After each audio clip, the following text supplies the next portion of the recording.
दोस्तों नमस्कार, स्वागत है आप सभी के। अगर फिर से ही चलते हैं बिहार की ताजा खबरों की ओर, लेकिन उससे पहले अगर आपने अभी तक इस चैनल को सब्सक्राइब नहीं किया तो सब्सक्राइब कर लें, जिससे कि आपको बिहार की ताजा खबर रोजाना मिलती रहे। पहली बड़ी खबर, केंद्रीय मंत्री नित्यानंद राय की हत्या की बड़ी साजिश नाकाम, महाशिवरात्रि पर हमले की थी तैयारी। केंद्रीय गृह राज्य मंत्री नित्यानंद राय की हत्या की बड़ी साजिश को हाजीपुर पुलिस ने नाकाम कर दिया है। पुलिस ने हमले की साजिश रचते एक वीडियो वायरल होने के बाद एक युवक को गिरफ्तार किया है। मिली जानकारी के मुताबिक महाशिवरात्रि के मौके पर हाजीपुर में स्थित बाबा पातालेश्वर नाथ मंदिर से निकलने वाले जुलूस में केंद्रीय राज्य मंत्री नित्यानंद राय पर हमले की तैयारी थी। आपको बता दें कि हाजीपुर के बाबा पातालेश्वर नाथ मंदिर से निकलने वाली शिव बारात में प्रत्येक वर्ष केंद्रीय गृह राज्य मंत्री नित्यानंद राय खुद शामिल होते हैं। पंजाब सुप्रीमो पप्पू यादव के काफिले की गाड़ियों में भयंकर टक्कर, देर रात भीषण हादसे में 12 लोग जख्मी, कार के परखच्चे उड़े। भोजपुर के शाहपुर में देर रात करीब बक्सर जिले के चक्की जाने के क्रम में जाप सुप्रीमो पप्पू यादव के काफिले की 2 गाड़ियां आपस में टकरा गई। इस हादसे में करीब 1 दर्जन लोग घायल हो गए, जो कि जाप कार्यकर्ता थे। हादसा इतना भयंकर था कि कार के परखच्चे उड़ गए। बताया जा रहा है कि एक दूसरे से टकराने के बाद एक वाहन 4 लेन सड़क किनारे खाई में गिर गई, जिसे निकाल लिया गया है। स्कॉट टीम के सुरक्षा कर्मी को भी चोटें आई है। हालांकि इस हादसे में पप्पू यादव ठीक हैं और बाल बचे हैं। राज्य में समाधान यात्रा के दौरान नीतीश कुमार की तरफ उड़ता हुआ आया कुर्सी का टुकड़ा। औरंगाबाद जिले के बारूद प्रखंड के कंचनपुर गांव में समाधान यात्रा के दौरान मुख्यमंत्री पर भीड़ में से किसी ने कुर्सी से हमला कर दिया, जो उन्हें लगते लगते बचा। इसके बाद सुरक्षा कर्मियों ने सीएम को अपने घेरे में ले लिया। इस घटना का वीडियो भी इंटरनेट मीडिया पर प्रसारित हो रहा। अधिकारी टूटी हुई कुर्सी का टुकड़ा फेंकने की घटना से इनकार कर रहे हैं। दरअसल मुख्यमंत्री नीतीश कुमार एक साथ 7 पंचायत सरकार भवन के उद्घाटन के लिए गए थे। इस दौरान यह घटना हुई है। बाद में डिस्ट्रिक्ट मजिस्ट्रेट के द्वारा स्पष्टीकरण के साथ इस घटना का खंडन किया गया। लालू यादव तेजस्वी यादव की होगी मीटिंग, इसके बाद 4 बड़े फैसले होंगे। तेजस्वी कब सीएम बनेंगे, सुधाकर का क्या होगा, ये सभी फैसले होंगे। सिंगापुर से लौटने के बाद दिल्ली में तेजस्वी और राबड़ी देवी ने लालू यादव से मुलाकात की। उप मुख्यमंत्री तेजस्वी यादव ने लालू प्रसाद यादव और राबड़ी देवी के साथ फोटो सोशल मीडिया पर डाला है। बहुत दिनों के बाद लालू प्रसाद और राबड़ी देवी के साथ तेजस्वी यादव दिख रहे हैं। तेजस्वी यादव लालू प्रसाद के किडनी ट्रांसप्लांट ऑपरेशन के समय सिंगापुर गए थे और उस समय साथ वाली फोटो सामने आई थी। लालू प्रसाद के स्वस्थ होकर लौटने से भाजपा विरोधी ताकतें कई गुना बढ़ी है। सबसे बड़ी बात यह है कि आरजेडी कार्यकर्ताओं को बेसब्री से इंतजार है कि तेजस्वी कब मुख्यमंत्री बनते हैं। इस पर फैसला भी बहुत जल्द होने वाला है। बिहार में अब मैट्रिक का पेपर हुआ वायरल। मुंगेर में छात्रों को व्हाट्सएप पर भेजा गया गणित का पेपर, प्रश्न और उत्तर दोनों लिखे थे। बिहार में मैट्रिक के पेपर के वायरल होने की खबर सामने आ रही है। मुंगेर में परीक्षा से पहले गणित का पेपर व्हाट्सएप ग्रुप में वायरल हो रहा। प्रश्न के साथ उसमें उत्तर भी लिखे हुए थे। हालांकि बिहार में बिहार बोर्ड इंटर परीक्षा की तरह ही मैट्रिक की परीक्षा में भी काफी एहतियात बरते जा रहे। परीक्षा केंद्र के अंदर जूते, मोजे, compass box, pencil box, bag, घड़ी जैसी किसी भी चीज को ले जाने से मना किया गया है। साथ ही साथ परीक्षार्थियों को परीक्षा केंद्र पर परीक्षा शुरू होने से आधे घंटे यानी 30 मिनट पहले जाना पड़ रहा। लोकसभा चुनाव से पहले बिहार में सियासी विषाद बिछनी शुरू हो गई है।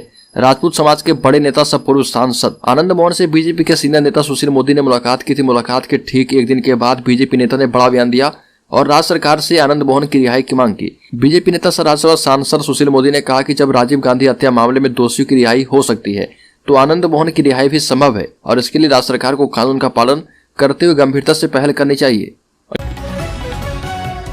पटना वासियों को मिलेगा जाम से निजात, जल्द बनकर तैयार होगा मल्टी मॉडल हब और पेडेस्ट्रियन सबवे। स्मार्ट पार्किंग देगी नई पहचान। पटना स्मार्ट सिटी लिमिटेड के स्टेशन क्षेत्र के महत्वाकांक्षी पुनर्विकास का एक हिस्सा मल्टी मॉडल हब है। इसके कंक्रीटिंग का काम पटना जीपीओ के पास बकरी बाजार में तेज गति से चल रहा। जल्द ये पटना के नागरिकों और पटना शहर आने वाले और पटना से जाने वाले यात्रियों के लिए तैयार हो जाएगा। इसका निर्माण बिहार राज्य भवन निर्माण निगम लिमिटेड BSBCCL के द्वारा किया जा रहा। इस मल्टी मॉडल हब के तैयार होने से यात्रियों को local bus, taxi, cab, auto rickshaw जैसे सार्वजनिक परिवहन के विभिन्न साधनों तक पहुंचने में सुविधा होगी। राज्य के मुख्यमंत्री नीतीश कुमार ने कहा कि नेपाल के पानी से बिहार की तबाही को रोकने की कोई कोशिश नहीं हो रही है। अटल बिहारी वाजपेयी के प्रधानमंत्री रहते नेपाल के पानी को नेपाल में रोकने की सहमति बनी थी, लेकिन बात आगे नहीं बढ़ी। नीतीश सोमवार को रोहतास एवं औरंगाबाद जिले में समाधान यात्रा के दौरान मीडिया से मुखातिब थे और उनसे पटना हाईकोर्ट के द्वारा कोसी विकास प्राधिकरण के गठन के निर्देश को लेकर सवाल पूछा गया था। यात्रा के दौरान मुख्यमंत्री ने योजनाओं का जायजा लिया, लोगों की समस्याएं जानी और अफसरों को इसका समाधान करने को कहा गया। बिहार में कहां होगा एयरपोर्ट का निर्माण, पटना हाईकोर्ट ने केंद्र और राज्य सरकार से मांगी है जानकारी। पटना हाईकोर्ट ने बिहार में स्थित एयरपोर्ट के विकास, विस्तार और सुरक्षा के लिए दायर लोकहित याचिका पर सुनवाई करते हुए सरकार से पूछा कि राज्य में नए एयरपोर्ट बनाने के संबंध में क्या विचार है। कोर्ट ने इस संबंध में केंद्र और राज्य सरकार को जवाब देने के लिए 2 सप्ताह का वक्त दिया है।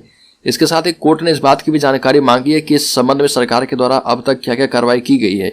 पटना हाईकोर्ट के कार्यकारी मुख्य न्यायाधीश चक्रधारी शरण सिंह की अध्यक्षता वाली खंडपीठ ने इस मामले को लेकर दायर की गई लोकहित याचिका पर सुनवाई करते हुए केंद्र और राज्य सरकार से यह जानकारी मांगी है। पटना हाईकोर्ट ने केंद्र और राज्य सरकार दोनों सरकार को यह बताने को कहा है कि इस मामले में उनके द्वारा क्या प्रस्ताव बनाया गया है। राज्य के नवनियुक्त राज्यपाल राजेंद्र आर्लेकर ने कहा कि उनका प्रयास वहां के राजभवन को लोक भवन में बदलने का होगा, जहां तक लोगों की पहुंच सुगम हो। बातचीत के दौरान उन्होंने बिहार में नीतीश कुमार नीति गैर भाजपा सरकार के साथ टकराव की किसी भी संभावना से इनकार कर दिया।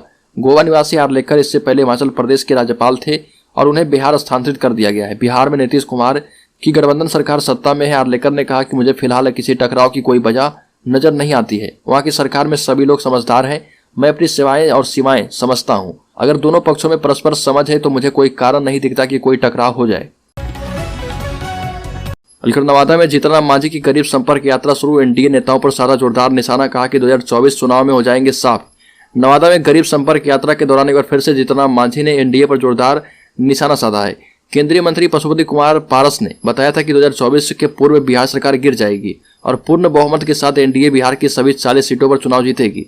इस सवाल पर जीतन राम मांझी ने पशुपति पारस को जमकर खरी खोटी सुनाई और कहा कि 85% जनता गठबंधन के साथ है। पशुपति नाथ पारस अपना देखें कि कौन और किसमें कितना दम है। जीतन राम मांझी ने कहा कि मेरा गरीब संपर्क यात्रा नवादा से शुरू हुआ है और गांधी मैदान गया में एक बड़ा सम्मेलन भी किया जाएगा और उसमें भी सभी लोगों को आमंत्रण दिया गया है। तेजस्वी यादव की कांग्रेस को 2-2 कहा कि टीवी पर मांगने से मंत्री पद नहीं मिलता, सीधे मुझसे बात करें। बिहार में सत्तारूढ़ महागठबंधन सरकार के मंत्रिमंडल विस्तार को लेकर चल रही चर्चाओं के बीच कांग्रेस की लगातार मंत्रिपरिषद की मांग के बाद उप मुख्यमंत्री तेजस्वी यादव ने 2-2 कहा कि टीवी पर मांगने से मंत्री पद नहीं मिलेगा।